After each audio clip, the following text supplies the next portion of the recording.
Reimagining Success, episode 238. You're listening to the Reimagining Success podcast, where we help you design a business and a life that allows you freedom from the 9 to 5. I'm your host, Anna Lundberg, ex-corporate good girl, now a business mentor and coach, author, mum of 2, and I'm here to help you create more freedom, flexibility, and fulfillment. Now let's get started with redefining success outside of the 9 to 5. You don't need another qualification. Let me say that one more time. You do not need another qualification. I mean, maybe you do. So if you're working in a regulated industry and you need a certain qualification to allow yourself to call yourself something, then yes, of course, you need to have a qualification in order to actually offer that service, let's say, within that regulated industry. However, if you're a coach or consultant, these are not regulated industries. Anyone can put up a website, a business card and say, hey, I'm a coach, and start coaching people. Now, if we're talking about ethical, integrity, marketing, running your business and so on, which of course we are, we want to have the belief that we can help people. We want to have the ethical principles in place.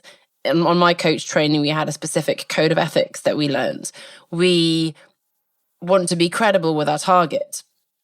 But what's important is you don't need this other qualification. I didn't actually need that coaching certification. Now, it gave me confidence that I could do it. It reinforced my belief that I wanted to do it. It gave me lots of frameworks. In fact, in my training that I did, luckily, I guess I found this incredible training. It was the International Coach Academy, very international, done via tele-learning, tele-classes and calls, because I was traveling at the time, so that worked really well.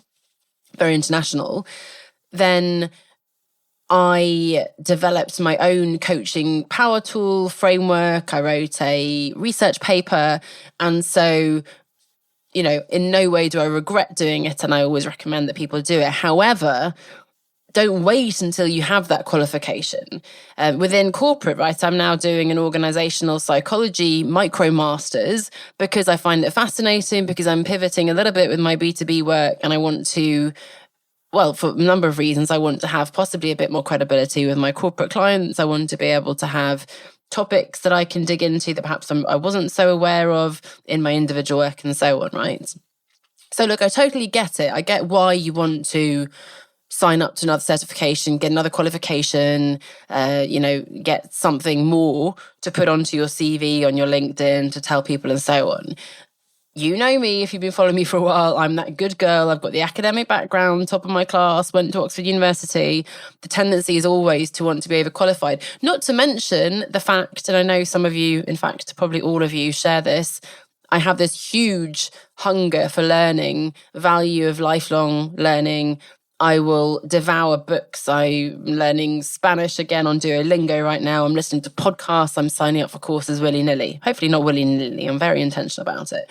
But I totally get the urge, and there is huge value in ongoing learning. So let's look at the benefits first of all. And I think this will be quite a short episode, but hopefully I'm getting my message across. Check me out being all provocative and having an opinion. Benefits of getting qualifications, right? It builds your confidence. I think, honestly, that's the biggest benefit, because you perhaps realize, in fact, in the past, pre-COVID, when I went to conferences and things, I'd be like, hey, actually, yeah, there's not a lot that they've talked about that I didn't know about. So that kind of reassures me, builds my confidence. If your mentors and course tutors, speakers at events and so on are saying stuff you already know, that's pretty good. That's a sign that you should be up there talking, right? And that certainly happens to me more and more. I listen to podcasts, I think, well, that hasn't actually taught me anything new, because I've been pretty much devouring this content for, if not the last 10 years since I quit my job, at least the last 8 years since I've been more in the coaching entrepreneurial space. So it can build your confidence that, yes, you do know what you're doing. I've got this qualification and it makes me feel better. And that's huge, right? We shouldn't underestimate that mindset piece, the confidence. That's obviously, if you know my 5 pillars framework, that's the second pillar of building that life and business outside the 9 to 5, building your confidence and resilience. It also, and this is also not to be underestimated, gives you valuable content and prompts to use. I'm learning things in my course You'll be learning things whether you are doing a formal MBA or PhD or a little online course or something. And that's something to say, by the way, you can do informal learning, right? It doesn't have to be a hugely expensive £15,000 master's the first thing you do. Then you're getting these ideas for blog posts, for videos and things that you can use, for programs perhaps to use with your clients, right? And that's massive. So you're getting content, angles, maybe also evidence-based strategies and frameworks and tools. So on my positive psychology course that I did, it was a 5-part course from UPenn, University of Pennsylvania, during COVID. It was on Coursera, so one of these online MOOC platforms. I paid a monthly fee and then I got free access, ostensibly free, to this course. I discovered Angela Duckworth, who wrote the book Grit, and the whole course, in fact, was very much evidence-based, data-based, as is, in fact, of course, my current organizational psychology course, right? And that's just something that I hadn't really done. The good thing, or the empowering thing, I suppose, about building your own business and building your credibility is that you don't need to have all the science and data and so on, right? It's a lot of opinions and sharing ideas and frameworks and examples and so on. But if you, like me, want a bit more substance and to have that evidence-based strategy, and I'm just hearing the rain outside and I'm about to go for a run, so that'll be a bit put off. I'll keep talking to you in the meantime. Then this gives you, substance and, again, credibility and confidence and so on. And final point then on the benefits of these certifications, qualifications, it does give you credibility. So sometimes it's needed for a regulated industry. I don't think that's what we're talking about here. However, if I'm working with a corporate target specifically offering coaching, it's not something I've come up against, but generally they would probably ask you for your training, your in my case, ICF certified accredited training, and then are you a member of the ICF or an equivalent body? What's they call it ACC, PCC, MCC, depending on the hours you've done and so on. Again, I'm always wobbling on this one. It's a great sign that you're investing in your learning, because there's a certain amount of ongoing learning you have to do. You do mentoring, someone mentors you, supervises you, and so on. But ultimately, there is no one official body. There are a few different bodies and so on. So there's no one authority on these things. So again, it's more of a personal choice for your own confidence, for your inspiration, for your network, perhaps, and for your credibility. So some clients might demand these things. Certainly working with individuals, for me, it's more the content I'm sharing, articles I'm writing, podcast episodes, social media, and so on, that will persuade you or not that I can help you. And it's not necessarily, and that's become less and less important, certainly the more experience I have, the particular training I did.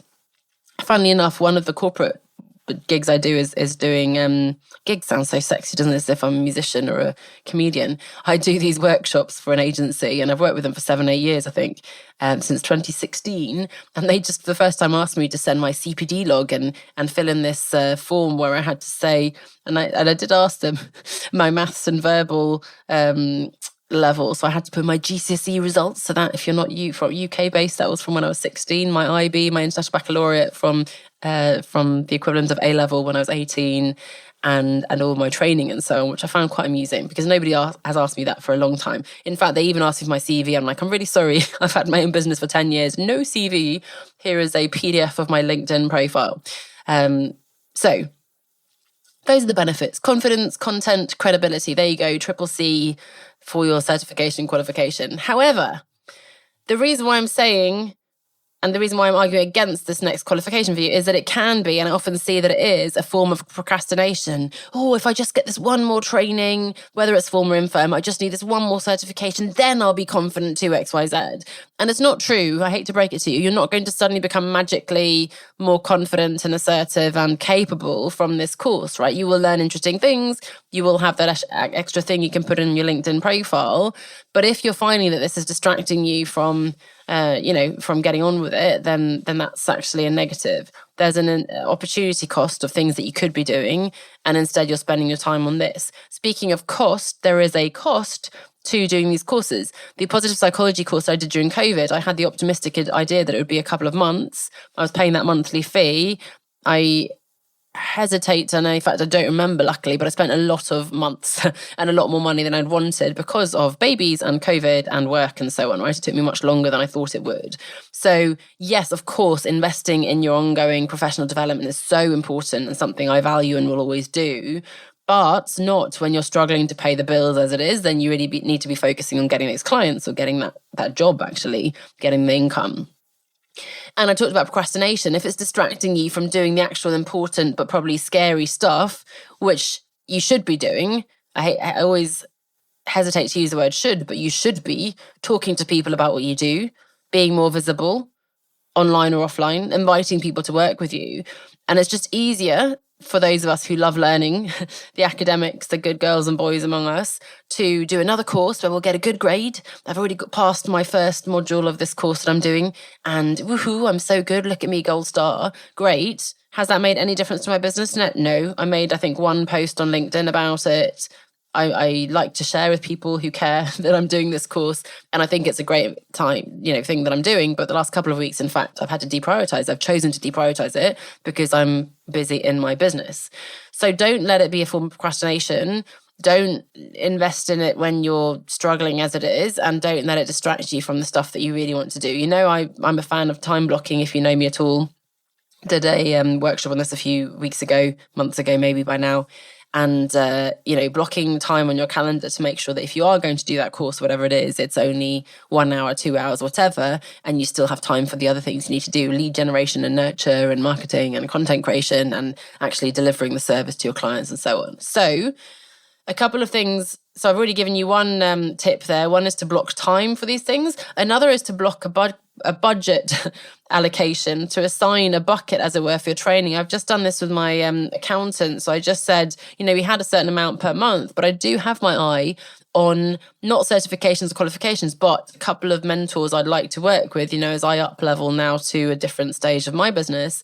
And I don't want to just throw out thousands of pounds on something without thinking it through, of course, without knowing it's going to, it's the right thing I want to do at the right time. And in this case, without having allocated a budget. So we're going to create a little space. I follow the Profit First accounting system. It's a book by Mike Michalowicz, Profit First. And I'm creating a space on my Starling app. So sorry if none of this means anything to you, but just the point is I'm creating a bucket where I'm going to be allocating money for training. And then when I get to the amount that I want, then I've kind of made that money. It's almost like saving money for something, right? For that nice luxury handbag, whatever you want to buy, but more valuable because you're investing in yourself. So assign time to it, assign money to it, and most importantly, as ever, ask yourself why you're doing it. Be really specific about what you want out of it. Don't just do it because you feel you should. Other people have done it. Of course, you need another qualification. No, this is the specific thing. I need it because legally I need it. I need it because clients are asking for it. And I need it because right now I don't feel I have the frameworks or the content to work with my clients. And by the way, if you do, I would still do client work, be visible, create content, do the things, build your business while you're learning. So don't put everything off until once you get the final tick box certificate to put on your LinkedIn. So I hope that's helpful. I'm sure there are some of you, I see you, who needed to hear that. Again, not to in any way rain on the parade of lifelong learners like myself. And there are some incredible courses and things out there. Sometimes you might rather need, it's not more knowledge and certification. It is like a mentor, a sounding board, a guide, a coach. And sometimes you just need to get on with it because you know what you need to do and you just need to do it. So hopefully that was a bit of a nudge, a prompt for you. And I, as ever, look forward to your thoughts. Maybe share this with a fellow lifelong learner as well, if you'd like to help them out as well, if you found it valuable. I'll see you next week. Bye for now. The Outsiders Business Academy is a self-paced course for you to work through in your own time to learn and implement the foundations of building a profitable business that lets you escape the 9-to-5. So if you're full of great ideas but lack the knowledge and experience to turn them into a viable business that will actually support your desired lifestyle, or you feel like you're doing all the right things and yet you're just not getting the traction and results that you're after, you have come to the right place. I'm here to help you design a profitable and enjoyable business that gives you freedom from the 9-to-5. Register for the Academy and get started learning today at onestepoutside.com/course. That's onestepoutside.com/course.